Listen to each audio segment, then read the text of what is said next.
सुप्रसिद्ध इतिहासकार बहन मीनाक्षी जैन जी, श्री कंचन गुप्ता जी, बहन नीरजा जी, श्री प्रकाश जी, नंद कुमार जी, श्री दत्तन जी एवं कार्यक्रम में उपस्थित सभी प्रबुद्ध भाइयों और बहनों, मैंने आज के इस कार्यक्रम से बचने की बहुत कोशिश की। दो कारण थे। एक, मैं किसी भी पुस्तक का विमोचन वैसे मैं बहुत कम करता हूँ, लेकिन करता हूँ तो उससे पहले उसको पढ़ता जरूर हूँ। और ये दिन इतने कम थे कि इस पुस्तक को पढ़ने का मेरे पास अवसर नहीं था। बिना पढ़े विमोचन करना ये मुझे अच्छा लगता नहीं, तो सामान्यतः ऐसा मन में रहता है। तो पहले तो मैं माफ़ी चाहूँगा कि पुस्तक मैं पढ़ नहीं पाया।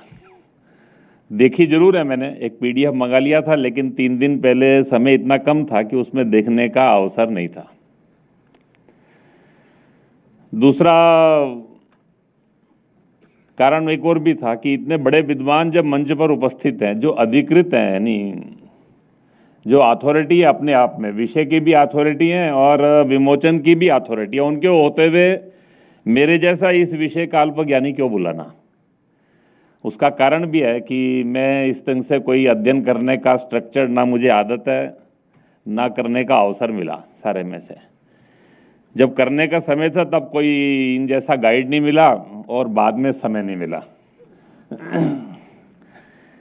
लेकिन अभी आप सबके बीच में उपस्थित होने का अवसर मिला है और कुछ कहने का अवसर भी है। एक 3-4 बातें आपके सामने करूंगा। 2019 में कुछ कार्यकर्ता एकत्र हुए थे, नंद कुमार जी भी थे, सुनील जी भी थे, ऐसे कुछ लोग भी थे। उस समय ये चर्चा प्रारंभ हुई थी कि 2022 में 75 वर्ष पूर्ण होने वाले हैं। इसको लेकर देश में कैसा विमर्श चले, इसको लेकर एक चिंतन प्रारंभ हुआ था। उसमें फिर कुछ लोग और भी जुड़े, कुछ प्रमुख लोग भी जुड़े, इन विषयों में काम करने वाले लोग भी जुड़े। तो एक 4-5 महीने 6 महीने ये सारा चिंतन चलता रहा। तो उस समय एक 2-3 बातें तय करके काम को प्रारंभ किया, जिसमें से इस पुस्तक की पृष्ठभूमि भी तैयार हुई है। स्वाधीनता के संघर्ष की बात करते हैं तो 1000 वर्ष का संघर्ष है। तो पूरे 1000 वर्ष को लेना क्या, तो फिर ध्यान में ऐसा आया कि वो जो प्रारंभ का इस्लाम के खिलाफ का संघर्ष था, उसको धीरे धीरे करके 18वीं शताब्दी तक आते आते हम लगभग भारत में विजय प्राप्त कर चुके थे।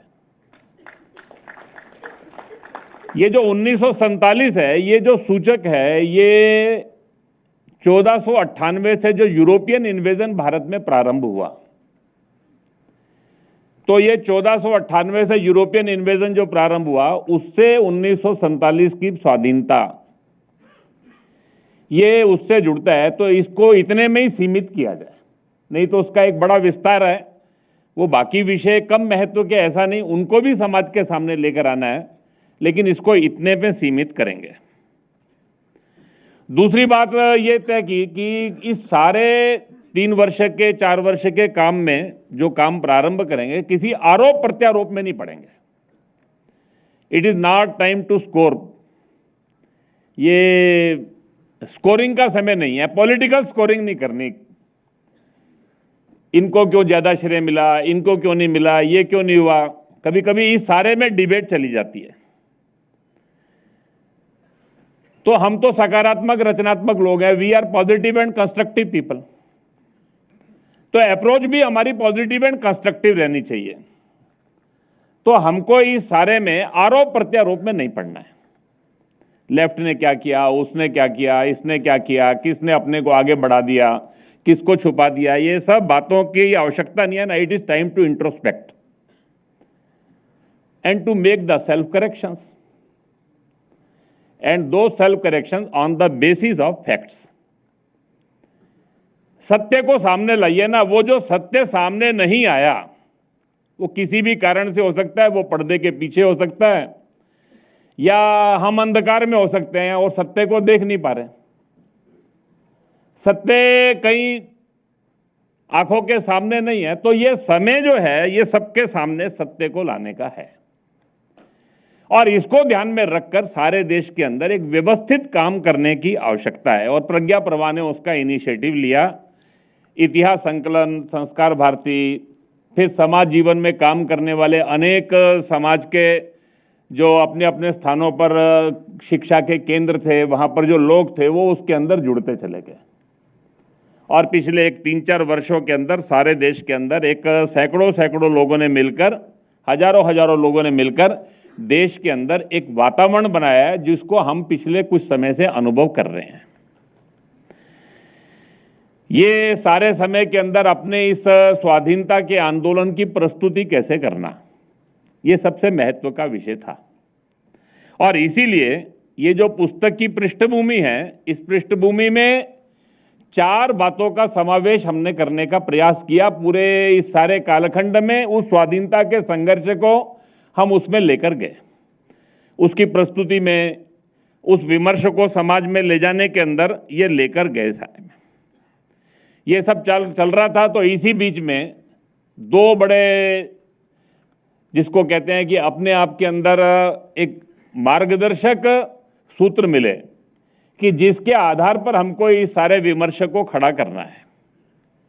एक परम पूजनीय सरसंघ चालक जी के बौद्धिक वर्ग में विजयदशमी में उन्होंने इस सारे स्वाधीनता के आंदोलन की और मनाते समय उसकी सोच क्या है, तो वो करते हुए उन्होंने वाक्य प्रारंभ किया कि आज से 75 वर्ष पहले हमने स्वाधीनता से स्वतंत्रता की यात्रा प्रारंभ की थी। एक बहुत अपने आप में स्ट्राइकिंग पॉइंट था कि 47 में हमको स्वाधीनता मिली है, स्वतंत्रता नहीं है। तो ये स्वाधीनता और स्वतंत्रता, इसका अंतर सबको समझ में आना चाहिए। और इसी बीच के अंदर आज के अपने जो माननीय प्रधानमंत्री जी हैं, उन्होंने भी इस सारे विषय का आह्वान करते समय सारे देश के अंदर इस कालखंड में क्या करना, तो उन्होंने कहा कि हम स्वाधीनता सेनानियों का स्मरण करेंगे, उनकी प्रेरणाओं का स्मरण करेंगे, उनसे प्रेरणा प्राप्त करेंगे। लेकिन सबसे महत्व की बात क्या है, तो सबसे महत्व की बात है we have to resolve for next 25 years. हमको आने वाले 25 वर्ष का संकल्प करना है और इसीलिए उन्होंने जो कहा कि ये 75 वर्ष जो पूर्ण हुए हैं, इसमें आज भारत जिस स्थान पर खड़ा है उसको हम भारत का अमृत काल कह सकते हैं। अमृत काल यानी प्रातः काल की जब भोर फटती है, अभी सूर्य पूरा उगता नहीं है, अंधकार पूरा गया नहीं होता, लालिमा दिखती है, एक वातावरण में ताजगी का, एक वातावरण में जीवंतता का एहसास होना प्रारंभ होता है और उसमें से आगे काम करने के लिए व्यक्ति की सक्रियता और उसके आधार के ऊपर जब सूर्य पूरा उदय होता है तो एक सारे तरफ शक्ति का, ऊर्जा का संचार होना प्रारंभ होता है। तो ये 25 वर्ष के हैं, तो we have to resolve for next 25 years. जब 100 वर्ष होंगे तो भारत कहां खड़ा होगा। तो जो स्वाधीनता से स्वतंत्रता की यात्रा हमने प्रारंभ की थी, क्या 2047 तक आते आते वो स्वतंत्रता की यात्रा अपने लक्ष्य तक पहुंचेगी क्या? ये एक महत्व का विषय है जिसको ध्यान में रखकर हमको इस सारे कालखंड में समाज के सामने लेकर जाना है और इसीलिए इस सारे 2 सूत्रों के आधार के ऊपर इस पूरे वर्ष के अंदर, 2 वर्ष के अंदर, पिछले देश भर के अंदर एक बहुत बड़ी संख्या के अंदर साहित्य का सृजन, इस सारे विषय को लेकर समाज के अंदर समाज का प्रबोधन, ये जो सारे काम प्रारंभ हुए हैं। और इसी सारी रचना में से एक प्रारंभ में नंद कुमार जी ने एक पुस्तक लिखी, स्वराज 75 इस नाम से, और जिसको क्वेस्ट फॉर सेल्फहुड को जानने की एक इच्छा है। हमारा ये आंदोलन क्या है, संघर्ष क्या है, तो वो उसको जानने की इच्छा। वो जब पुस्तक आई तो कुछ लोगों ने उसको पढ़ा, तो पूजनीय सरसंघ चालक जी ने नंद कुमार जी को कहा पुस्तक बहुत अच्छी है लेकिन थोड़ा इसको और विस्तारित करने की आवश्यकता है। जिसमें से ये आज की पुस्तक ये बनी है, सारे में से वो जल्दी में हमको एक विषय, एक पुस्तक लेकर जानी थी समाज के सामने, जिसके आधार पर हम आने वाले समय में विमर्श को खड़ा करेंगे एक विमर्श का आधार क्या हो सकता है। वास्तव में ये जो आज की पुस्तक जिसका विमोचन हमने किया है, ये अपने आप के अंदर ये केवल मात्र एक पुस्तक नहीं है। इस पुस्तक के अंदर हमने एक स्ट्रक्चर दिया है, जिस स्ट्रक्चर के अंदर आने वाले एक 8-10 वर्षों के अंदर हमको देश के इस पूरे स्वाधीनता के संघर्ष को एक बड़े कैनवास के ऊपर समाज के सामने लेकर आना है। उसको लेकर अपने अपने स्थान पर काम बहुत सारे करने की भी आवश्यकता है, जिसको प्रज्ञा प्रवाह, इतिहास संकलन और समाज के ऐसे सब लोगों ने मिलकर करना प्रारंभ भी किया है। वास्तव के अंदर वो सारा संघर्ष क्या था, मुझे लगता है कि स्वाधीनता के इस सारे आंदोलन को लेकर जिसकी चर्चा बहन मीनाक्षी जी ने अपने वक्तव्य में एक सीमित समय था और संकेत रूप में की, सारे में से एक 4-5 बातें ऐसी हैं जिस पर सारे देश के अंदर विमर्श को ले जाने की आवश्यकता है। एक, देश के अंदर एक बड़ा स्मृति लोप हुआ है, एक मेमोरी लॉस हुआ है। उसका कारण है इस्लाम का जो संघर्ष था, उस संघर्ष में हमारी बड़ी संस्थाएं नष्ट हुई, विश्वविद्यालय नष्ट हुए, हमारे मठ मंदिर, समाज की एक बड़ी संस्कार की व्यवस्थाएं नष्ट हो गई, लेकिन हमारी सामाजिक व्यवस्थाएं, हमारी आर्थिक व्यवस्थाएं और हमारी परिवार केंद्रित और अपनी ग्राम केंद्रित व्यवस्थाएं सुरक्षित रही। और उसके कारण से उस सारे संघर्ष को हम लड़ गए। लेकिन ये जो यूरोपीय आक्रमण था, ये जो भारत में आया, वास्तव में इस यूरोपीय आक्रमण को समझने की आवश्यकता है। हम इसको एक बड़े 4-5 वाक्यों में सरलता से कह देते हैं। केवल ईस्ट इंडिया कंपनी आई, भारत में व्यापार करने के लिए आई। व्यापार करते करते उनको ध्यान में आया कि हम आपस में लड़ते हैं। उस लड़ाई का लाभ उठाया, उन्होंने शासन स्थापित कर लिया और धीरे धीरे करके हमको गुलाम बना लिया। ये वास्तविकता नहीं है, ये इतना सरल इक्वेशन नहीं है। ये जो ईस्ट इंडिया कंपनी या उससे पहले डच, फ्रेंच और उसी कालखंड के अंदर पुर्तगीज उस समय दुनिया के सब देशों के अंदर गए, उसी प्रकार ये सब भारत में भी आए। ये जब भारत में पहुंचे तो एक पृष्ठभूमि के साथ पहुंचे थे। ये जो इवेंजेलिकल क्रिश्चियनिटी, उसकी प्रेरणा से जो और वहां पर शक्तियां खड़ी हुई थी, उन्होंने यूरोप को कॉलोनाइज किया। उसके बाद वो अमेरिका, ऑस्ट्रेलिया, अफ्रीका, इन सब देशों के अंदर वो विजय प्राप्त करते हुए वो एशिया के अंदर पहुंचे। उनके पास उन सारे क्षेत्रों के अनुभव थे और उनकी वो जो क्रूरता की कहानियां हैं, वो सब उनके साथ थी। उन देशों के अंदर कितने नरसंहार किए, कितनी उन्होंने लूट की, संसाधनों की लूट की, कैसे वहां के समाजों के साथ उन्होंने विभत्स अत्याचार किए, ये सारी बातें करते हुए वो भारत में पहुंचे। ये कंपनियां नहीं आई, वो हर देश की पार्लियामेंट, हर देश के राजा के चार्टर के साथ भारत में आए और प्रत्येक की प्रेरणा, जैसे उन्होंने दुनिया को एक व्हाइट मैन बर्डन और एक दुनिया के अंदर एक अपनी व्हाइट मैन की जो सुपीरियरिटी है, उसका कॉम्प्लेक्स कि हम दुनिया में श्रेष्ठ हैं और दुनिया की सब जाहिल सभ्यताओं को और अच्छा बनाने का काम भगवान ने हमको दिया है, इस दो बातों को लेकर आए। उसी में से वो भारत में आए थे। दुनिया के उन सब देशों में सफल हुए, वो भारत में सफल नहीं हो सके। वो यहां पर वो सब नहीं कर सके, किया उन्होंने वो सब। इसीलिए इस सारे स्वाधीनता के जब ये सारे 75 वर्ष के अवसर के ऊपर हम देश के अंदर गए, तो विमर्श में 4 बातें हमने लाने की कोशिश की। एक, जब अंग्रेज आया तो भारत कैसा था, ये समझे बिना हम कभी ये समझ नहीं सकते कि अंग्रेजों ने क्या किया, जिसकी बहन मीनाक्षी जी ने चर्चा करते हुए यहाँ की न्याय व्यवस्था, यहाँ की पंचायत व्यवस्था, यहाँ की समाज व्यवस्था, इसको जानने का एक हमको प्रयास करना सारे उसमें से।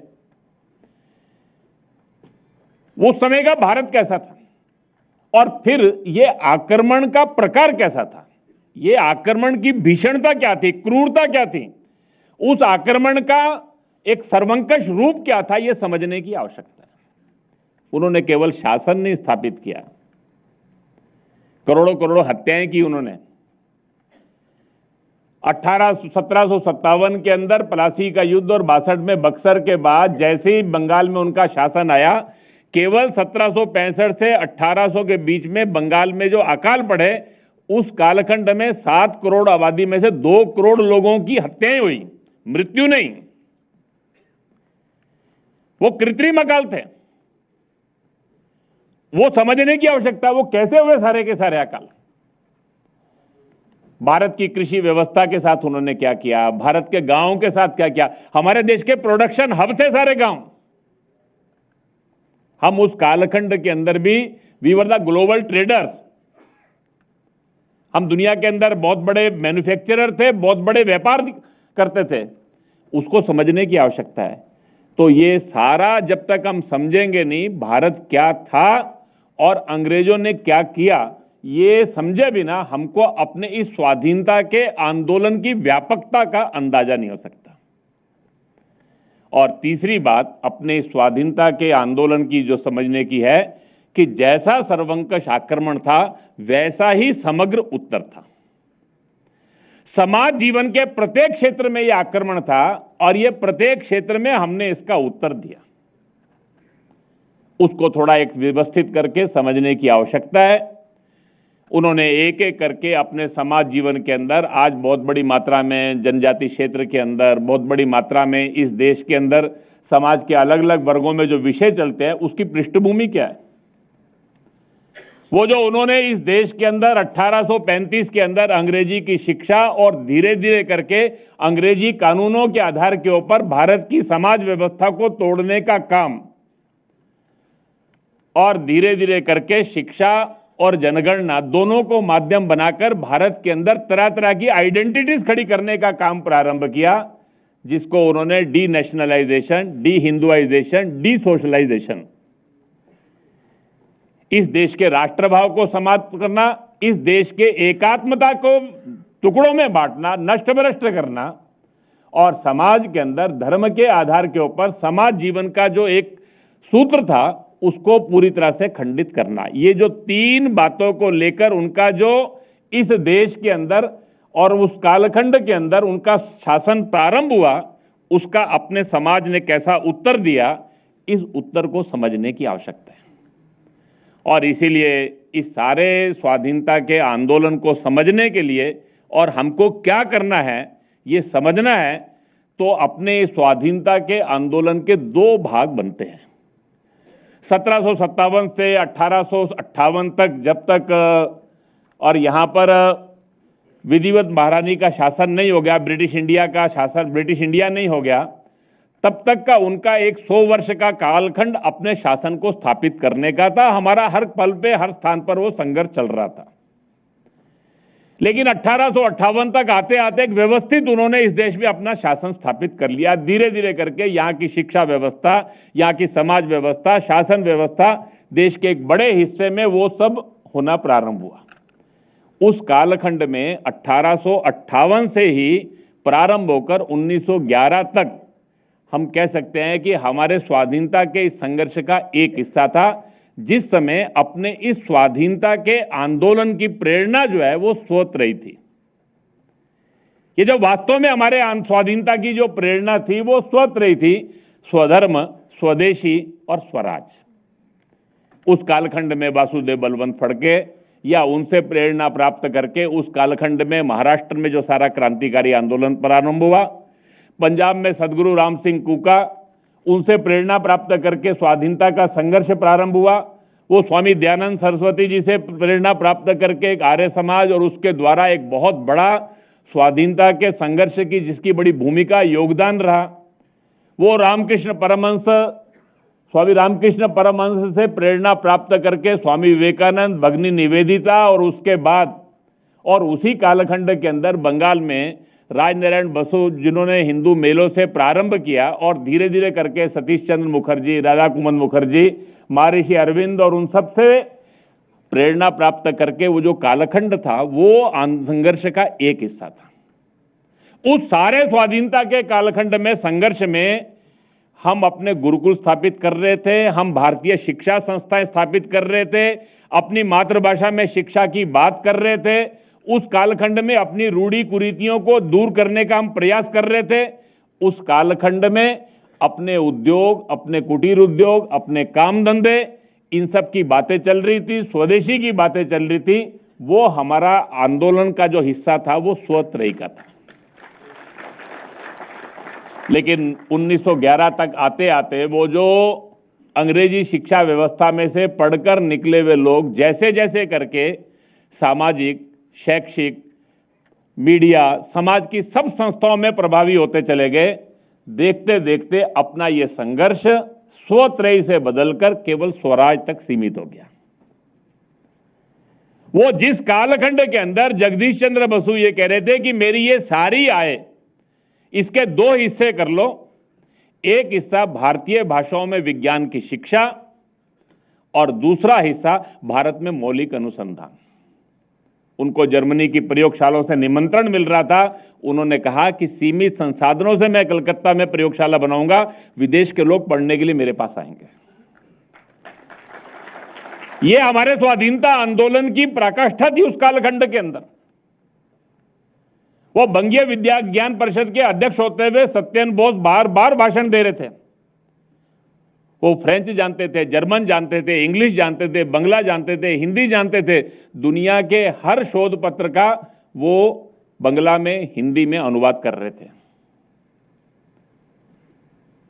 वैज्ञानिक बिना सपने देखे नहीं बनता, सपने मातृभाषा में ही आते हैं, कभी विदेशी भाषा में नहीं आते। विज्ञान का मौलिक अनुसंधान ये कभी विदेशी भाषा में होगा ही नहीं, वो मातृभाषा में ही होने वाला है। यह हमारे स्वाधीनता के आंदोलन की प्रेरणा थी। उस समय बड़े बड़े लोग अंग्रेजी शिक्षा संस्थानों से और निकलकर राष्ट्रीय विद्यालयों में प्रवेश ले रहे थे। वो हमारे आंदोलन की एक पराकाष्ठा थी। वो स्वत्रयी की प्रेरणा से चलने वाला स्वाधीनता आंदोलन 1947 तक आकर जैसे तैसे आजादी और जो 1905 में बंगाल के विभाजन को स्वीकार नहीं कर रहा था, उसने 1947 में देश के विभाजन को स्वीकार कर लिया। यह हमारे इस स्वाधीनता के संघर्ष का एक दूसरा हिस्सा भी है। ये जो स्वाधीनता के आंदोलन की जो वास्तविक प्रेरणा थी, वो जो स्व था, वो स्व क्या था? वो केवल स्वराज नहीं था, वो केवल इंडिपेंडेंस नहीं थी। वो जैसे तैसे करके अपने लोगों का शासन नहीं था। उसकी प्रेरणा के अंदर इस देश की हजारों हजारों वर्षों की जो संस्कृति है, उस संस्कृति के वैशिष्ट्य के साथ दुनिया की युग अनुकूल प्रश्नों का उत्तर देते हुए भारत को विश्व में एक भारत की जो भूमिका है, उस भूमिका के लिए तैयार करना था, जिसको बार बार महर्षि अरविंद ने कहा, spiritualism is the only politics. मेरे लिए और राजनीति कुछ नहीं है। भारत महान होगा यानी भारत की स्वतंत्रता का मतलब क्या है? भारत महान होगा यानी दुनिया के अंदर भारत हिंदुत्व के अपनी विशेषता को लेकर सारी दुनिया के अंदर प्रचार प्रसार करेगा। यह हमारी प्रेरणा थी उस कालखंड के अंदर। स्वामी दयानंद सरस्वती कह रहे थे, वेदों की पुनर्प्रतिष्ठा, उसके आधार के ऊपर जीवन की रचना। ये जो अपने समाज जीवन के स्वाधीनता के आंदोलन की जो वास्तविक प्रेरणा थी, उस प्रेरणा को समझने की आवश्यकता है। इसलिए 1947 से जो 75 वर्ष की यात्रा है, इस 75 वर्ष की यात्रा में हमने बहुत कुछ प्राप्त किया है। हमारे पास एक अच्छा संविधान है, जिसके आधार के ऊपर समाज जीवन के अंदर हम व्यवस्थाओं को खड़ा कर रहे हैं। हमारा एक सशक्त जीवंत लोकतंत्र है, जो अनुभवों के आधार के ऊपर धीरे धीरे करके समाज के अंदर, दुनिया के अंदर एक लगातार अपनी इंस्टीट्यूशंस को मजबूत करता हुआ आगे बढ़ रहा है। इस सारे कालखंड के अंदर हमने आर्थिक दृष्टि से एक शक्ति के नाते एक दुनिया में अपना स्थान बनाना प्रारंभ किया है। आज हमारी एक स्वतंत्र विदेश नीति है। आज हमारी एक सामरिक सुरक्षा की, अपनी देश की एक विशेष ताकत के साथ हम खड़े हैं। और सबसे बड़ी बात यह है, इस देश के अंदर 75 वर्ष बाद हमारे पास एक समाज है, जिस समाज की आंखों में सपने हैं, जो इस गुलामी की मानसिकता से मुक्त है और गुलामी के सब चिन्हों को उखाड़ फेंकने के लिए कृत संकल्प है। हमारे पास एक युवा है आज, वो ऐसा युवा है जो हर चुनौती को स्वीकार करना चाहता है, केवल उसको एक दिशा की आवश्यकता है। वो दिशा क्या है? इस स्वाधीनता के 75 वर्ष के कालखंड में जब 75 वर्ष पूर्ण हो रहे थे, इस स्वराज 75 को निमित्त बनाकर सारे देश के अंदर वो स्वाधीनता के आंदोलन की वास्तविक प्रेरणा क्या थी, ये उससे उसको अवगत कराना ये आज के समय की आवश्यकता है। वो स्व क्या है, किसके लिए हम लड़ रहे थे, वो क्या बात थी? वो केवल स्वराज्य नहीं था। उस कालखंड में वंदे मातरम की रचना ऐसे ही नहीं हो रही थी। उस कालखंड में कला, संस्कृति, साहित्य, संगीत, अगर फिल्म प्रारंभ हुई तो फिल्म, उस कालखंड के अंदर समाज जीवन में उद्योग, व्यापार, बहुत कम लोग समझते हैं कि भारत के व्यापारियों का योगदान क्या है। वो अंग्रेज जो भारत को कॉलोनाइज करने आए थे, अपने माल की मंडी बनाने के लिए आए थे, वो सपना उनका 1900 तक आते आते पूरा हो गया। उसके बाद वो केवल बैंकिंग में रह गए। उनके माल नहीं, यहां से लोगों ने अपनी फैक्ट्रियां लगाकर, अपने उद्योग लगाकर भारत में भारत के लोगों ने भारत की आवश्यकता पूर्ति प्रारंभ कर दी। कितना है, ऐसा ही नहीं, दुनिया के बाहर के देशों में माल बेचना भी प्रारंभ किया। वो व्यापारियों ने किस ढंग से किया है, किसी ने उसको कभी लिपिबद्ध नहीं किया। मुझे लगता है कि इस सारे कालखंड में 3 वर्षों में जो टाइम था, it was time to revisit. वो हमारा कठिन काल था, वो हमारा दुखद काल था। वो कालखंड ऐसा था जिस कालखंड में हमको बहुत कष्ट सहने पड़े, अपमान सहना पड़ा। लेकिन उस कालखंड के अंदर एक ऐसी चीज भी थी जिसके ऊपर गर्व किया जा सकता है, और वो गर्व है हमारा एक समग्र संघर्ष, एक समग्र इस सर्वंकष आक्रमण के खिलाफ उत्तर। दुनिया की सब सभ्यता और संस्कृतियों को जीतता हुआ जो भारत में आया, वो परास्त हो गया। लेकिन वो जो सारा काम है 1947 में वो पूर्ण नहीं हुआ। वहां से जो स्वतंत्रता की यात्रा है, उसका एक आधार इन 75 वर्षों में हम बना चुके हैं। आने वाले 25 वर्षों में क्या करना है, इस सारे स्वाधीनता के आंदोलन को जो पिछले 3 वर्षों के अंदर हमने एक रिविजिट करना प्रारंभ किया है, इन 3 वर्षों में उसका जो पुनर्मूल्यांकन प्रारंभ किया है, जिसको मैंने कहा कि it was time to re introspect. हमको जो अपने आप को इंट्रोस्पेक्ट दोबारा से करना था, हमने अपना जो आत्मनिरीक्षण प्रारंभ किया इस कालखंड के अंदर, उस आत्मनिरीक्षण के आधार के ऊपर जो जो काम बाकी हैं वो समझकर उन कामों को पूर्ण करने के लिए संकल्पबद्ध होकर ये आगे बढ़ने का जो कालखंड है, उसके अंदर इस पुस्तक का बहुत बड़ी भूमिका है। एक पुस्तक हमको एक इंसाइट देती है इस आंदोलन के, इस सारे संघर्ष की वास्तविक स्वरूप को समझने की। अंग्रेज आए तो भारत कैसा था, उनका आक्रमण कैसा था, उन्होंने क्या क्या किया, और किस प्रकार से समाज जीवन के प्रत्येक क्षेत्र में स्व के आधार के ऊपर हमने उत्तर दिया, उसको समझना और उसको समझकर स्वाधीनता के बाद जो थोड़ा बीच के कालखंड के अंदर जो काम पूरा होना चाहिए था, वो काम जो अभी तक पूर्ण नहीं हुआ, उसके लिए संकल्प लेकर आगे बढ़ना, इस दृष्टि से इस पुस्तक की बड़ी भूमिका है। लेकिन ये पुस्तक जो है, ये अपने आप के अंदर एक संकेत है। इस संकेत को समझकर आने वाले समय में 25 वर्ष में मुझे क्या करना और अपने साथ समाज को किस प्रकार से तैयार करना, इसका एक विचार लेकर हम सब लोग इस पुस्तक को पढ़ें और इस पुस्तक को अंदर जो मैसेज है उसको समाज तक ले जाकर जाएं, इसका अनुरोध करते हुए और इस पुस्तक के लेखन के लिए नंद कुमार जी का अभिनंदन करते हुए मैं अपने इस वक्तव्य को पूर्ण करता हूं। आप सबका हार्दिक धन्यवाद।